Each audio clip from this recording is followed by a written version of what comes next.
Hello, സൺഡേയിലത്തെ ഒരു ദിവസം നമ്മുടെ ഫുള്ളായിട്ട് കണ്ടാലോ. അപ്പോൾ ദേ ഇന്ന് കാലത്ത് നേരത്തെ എഴുന്നേറ്റിട്ടുണ്ട്. ഭഗവാൻ വിളക്ക് വെച്ചത് അടുക്കളയിലേക്ക് കയറിയിട്ട് കാച്ചുവിന് ഇന്ന് സ്കേറ്റിംഗ് ക്ലാസ് ഉണ്ട്. 7 മണിക്കാണ് ക്ലാസ് സ്റ്റാർട്ട് ചെയ്യുന്നത്. 6:30 നമ്മളിവിടുന്ന് പോയാലാണ് നമുക്ക് ആ ടൈമിൽ അവിടെ എത്താൻ പറ്റുള്ളൂ. ഏട്ടനും അച്ഛനും വീട്ടിലുള്ളതുകൊണ്ട് എന്തായാലും ഫുഡ് പ്രിപ്പയർ ചെയ്തിട്ടേ നമുക്ക് പോകാൻ പറ്റുള്ളൂ കേട്ടോ.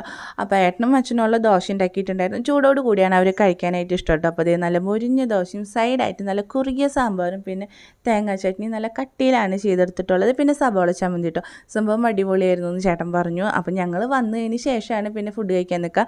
അപ്പോൾ ഇതേ നമ്മൾ സ്കേറ്റിംഗ് ക്ലാസ്സിന് പോയി. കാച്ചു രാവിലെ പോകുമ്പോൾ ഒന്നും കഴിക്കാറില്ല കേട്ടോ. അപ്പോൾ അത് കാരണം അതിൻ്റെ ടെൻഷനൊന്നും എനിക്ക് ഉണ്ടാവാറില്ല. അപ്പോൾ നല്ല രീതിയിൽ തന്നെ സ്ട്രെച്ചിങ്ങും കാര്യങ്ങളൊക്കെ കഴിഞ്ഞ് നമ്മൾ വീട്ടിലേക്ക് തിരിച്ചെത്തി. അവനും ദോശ ഉണ്ടാക്കി കൊടുത്തു. അപ്പോൾ അതിന് ശേഷം അവന് ചിക്കൻ കറി എന്തെങ്കിലും ചെയ്യണമെന്ന് പറഞ്ഞിട്ടുണ്ടായിരുന്നു. ഇന്ന് സാമ്പാർ വെച്ചുകൊണ്ട് ചിക്കൻ വേണ്ടാന്ന് പറഞ്ഞിരിക്കുകയായിരുന്നു കേട്ടോ. അപ്പോൾ കുറച്ച് ചിക്കൻ എടുത്തിട്ട് അതിലേക്ക് കുറച്ച് ഉപ്പും ഗരം മസാലയും മാത്രം മാരിനേറ്റ് ചെയ്തിട്ടൊന്ന് ഫ്രൈ ചെയ്തെടുക്കുകയാണ്. അതിനുശേഷം നല്ല രീതിയിൽ അത് മറിച്ചിട്ട് കൊടുത്ത് ഫ്രൈ ചെയ്യുന്നുണ്ട്. ഇനി ഇതിലേക്ക് കുറച്ച് ക്രഷ്ഡ് ചില്ലിയാണ് ആഡ് ചെയ്ത് കൊടുക്കുന്നത്.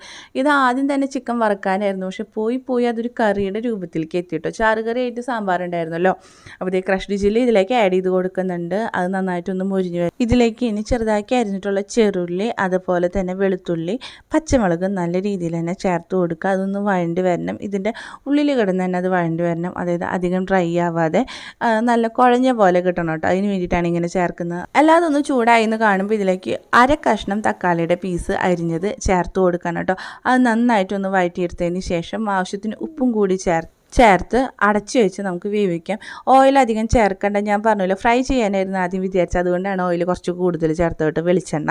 അപ്പോൾ അതൊന്ന് ശ്രദ്ധിക്കുക. സംഭവം നല്ല ടേസ്റ്റാണ്. എല്ലാവരും ഒന്ന് ട്രൈ ചെയ്ത് നോക്കിയോളൂ കേട്ടോ. അപ്പോൾ നല്ല കുറുകിയ സാമ്പാറും റെഡി ആയിട്ടിരിക്കുന്നുണ്ട്. കാലത്ത് തന്നെ നമ്മൾ ചെയ്തതാണല്ലോ. അതും ചോറും അതുപോലെ തന്നെ ചിക്കൻ ഫ്രൈയും ഇതൊക്കെ കൂട്ടി നമ്മൾ ചോറുണ്ട്. വൈകിട്ടത്തേക്ക് ആയപ്പോഴേക്കും കാച്ചുനി ചീസി പാസ്ത ഉണ്ടാക്കി കേട്ടോ. സംഭവം അടിപൊളി ടേസ്റ്റ് ആയിരുന്നു. അതിനുശേഷം കുറച്ച് നെല്ലിക്ക വാങ്ങിച്ചിട്ടുണ്ടായിരുന്നു. വീടിൻ്റെ ഉമ്മറത്ത് തന്നെ വണ്ടിക്കാരൻ വന്നപ്പോൾ വാങ്ങിച്ചതാണ്. ഇത് വെച്ചിട്ട് ഒരു ഹെൽത്തി ഡ്രിങ്കിനുള്ള ഒരു ഐറ്റം ഉണ്ടാക്കിയിട്ടുണ്ട്. അതെന്തായാലും ഞാൻ ഷോർട്ടിൽ ചേർക്കാം കേട്ടോ. അപ്പോൾ ഇന്നത്തെ വിശേഷം ഇത്രയുള്ള വീഡിയോ ഇഷ്ടമാവുന്നതിനെ സപ്പോർട്ട് ചെയ്യാനും സബ്സ്ക്രൈബ് ചെയ്യാനും ലൈക്ക് ചെയ്യാനും കമൻറ്റ് ചെയ്യാനും മറക്കല്ല. Thank you.